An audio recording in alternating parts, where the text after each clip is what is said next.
चुनाव लड़ रहा हूँ। 1977 से मेरे पिताजी ने इस क्षेत्र का प्रतिनिधित्व किया है और मैंने भी पार्टी के विभिन्न पदों पर विद्यार्थी परिषद में काम किया, आरएसएस में काम किया। उसके बाद पार्टी का मैं 2 बार मंडल का महामंत्री रहा, प्रदेश युवा मोर्चा का 3 बार सदस्य रहा और जहाँ भी पार्टी ने मुझे दायित्व दिया मैंने उस काम को करने का पूरी तौर से प्रयत्न किया है। और आज जब चुनाव आ रहे हैं तो सुंदरनगर विधानसभा की जनता का मुझ पर भारी दबाव है, कार्यकर्ताओं का दबाव है कि आप चुनाव लड़ें, क्योंकि मैंने 1999 में वकालत की परीक्षा पास की और उसके बाद समाज सेवा को चुना और लोगों के बीच में दिन रात जा कर के उनकी सेवा की। चाहे वो कोरोना काल हो, कोरोना काल में जब सब लोग घर में दुबके पड़े थे तो हमने लोगों के बीच में जा कर के जनता की सेवा की। और सुंदरनगर विधानसभा क्षेत्र का कोने कोने में हर घर में मैंने दस्तक दी है और हर घर का बच्चा बच्चा मुझे पूरे विधानसभा क्षेत्र में जानता है। हम लोगों की सेवा में पूरा परिवार तत्पर रहा है, जिसके कारण आज लोग ये चाहते हैं कि आप चुनाव लड़ें। बार पार्टी के आदेशों के अनुसार नए आदमी को टिकट दिया 2 बार और पिछली बार पार्टी ने ये कहा कि आप सब मिलकर के चलें और हमने सबने मिलकर के ये प्रयास किया और भारी मतों से सुंदरनगर से भारतीय जनता पार्टी का प्रत्याशी जिताया। पर जीतने के बाद हमारे जो प्रत्याशी यहाँ से बने उन्होंने जो कार्यकर्ताओं की अनदेखी की। 80% कार्यकर्ताओं के काम नहीं हुए, नए नए लोगों को बीच में जोड़ा गया। और आज जब हम देखते हैं पिछले 5 वर्षों में सुंदरनगर कांडों का अड्डा बन गया है। जैसे पिछले दिनों आपने देखा कि बलात्कार कांड सुंदरनगर में हुआ, कोई कार्रवाई उस पर नहीं हुई।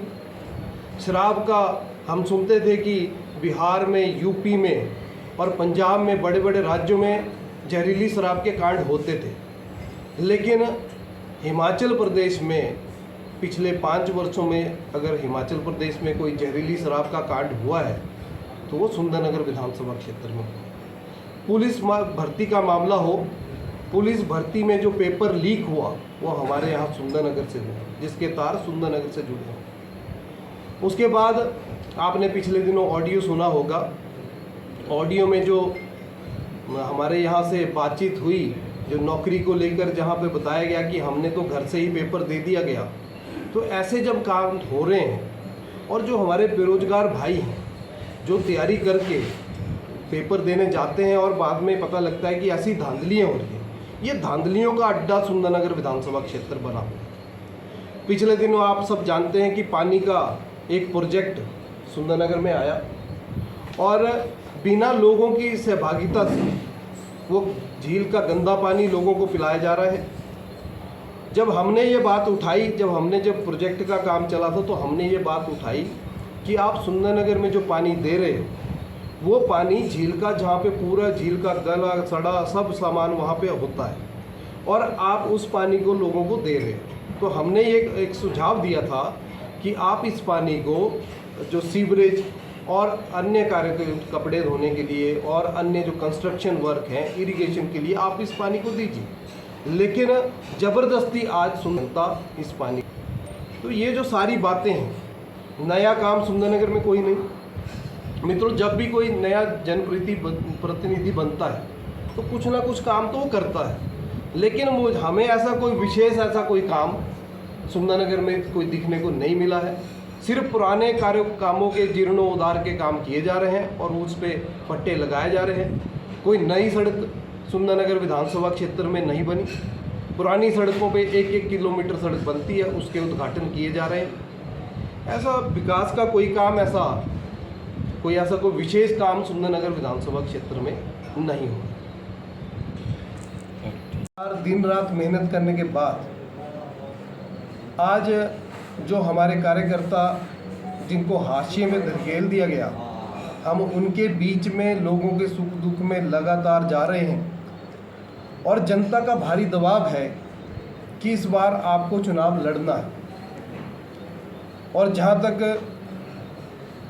जनता आज सुंदरनगर विधानसभा क्षेत्र की मैं बात करूं तो सुंदरनगर विधानसभा क्षेत्र में जो विकास कार्य हो रहे हैं वो विकास कार्य केवल मात्र ठेकेदारी प्रथा को आगे बढ़ाने के लिए हो रहे हैं।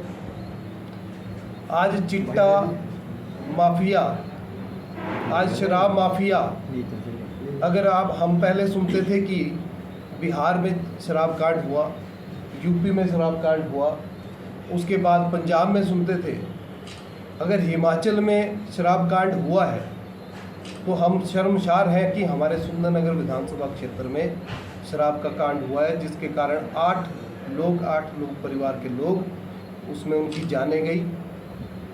और जहां सुंदरनगर विधानसभा क्षेत्र में अगर मैं बात करूं तो चिट्टे का बहुत बड़ा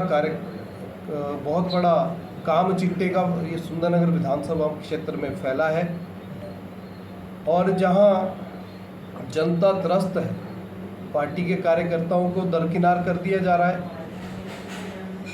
और मैं ये पार्टी से भी अपील करना चाहता हूँ कि अगर सुंदरनगर की सीट निकालनी है, पिछले बहुत से दिनों में आपने सर्वे किए हैं और सर्वे के आधार पर अगर टिकट देंगे तो निश्चित तौर पर भारतीय जनता पार्टी की सरकार रिपीट होगी।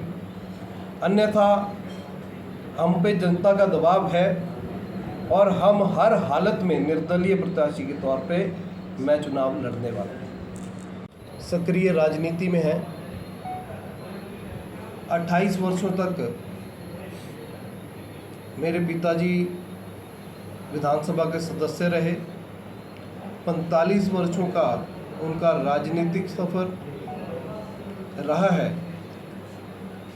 और जैसा आप सभी जानते हैं कि पिछले चुनावों में हमने सुंदरनगर विधानसभा क्षेत्र से एक युवा विधायक को मौका दिया।